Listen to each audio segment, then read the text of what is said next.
Heart check tayo ulit, heart check. Have you ever said this before? Okay naman ako kay Lord, sa ating Diyos. Hindi naman ako masamang tao. Minsan iniisip natin na as long as wala tayong ginagawang mabigat na kasalanan, we're fine. But what if following God is not just about avoiding sin, but living the heart of His law, yung kanyang commandments. Sa gospel natin ngayon, the Lord said, "Do not think that I come to abolish the law, but I come to fulfill it." Dito may malalim na kahulugan ang sinasabi ng Diyos sa atin. O hindi lang tungkol sa rules, hindi lang ito tungkol sa checklist na do's and don'ts, but Jesus wants us to understand the heart behind the law, yung mas malalim na kahulugan ng kanyang mga utos. Because the commandments were never meant to control us.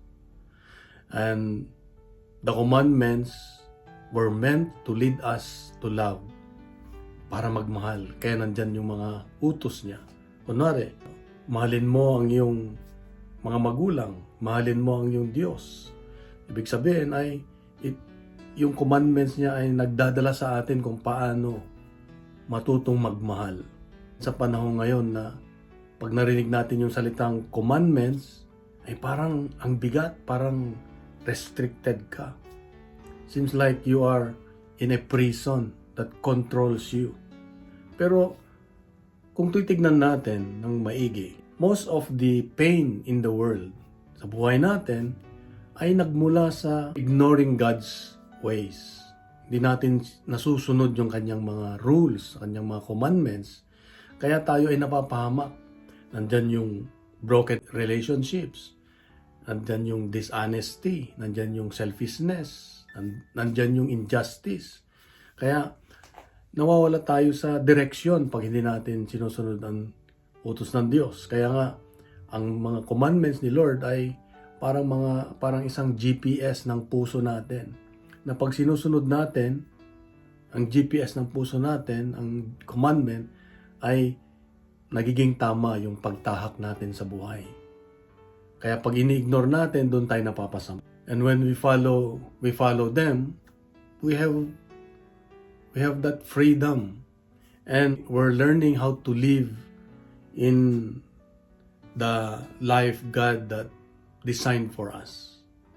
Kaya nga, ang paalala ng Diyos sa atin ngayon ay God commandments are not burdens, but they are invitations to love.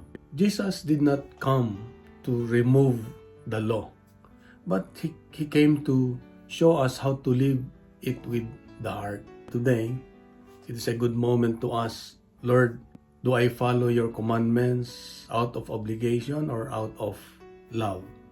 So ito yung hihilingin natin sa Diyos, na turuan tayo na paano sumunod na nagmamahal. Iba kasi yung sumusunod na natatakot o napipilitan lang, iba naman yung sumusunod na dahil mahal mo. So today, let's pray. Father God, help me to understand your ways so that I can love you more deeply. Tulungan mo akong sumunod sa iyong mga utos para malayo ako sa kapahamakan. Maraming salamat, Panginoon. Thank you, Lord. Thank you, Father.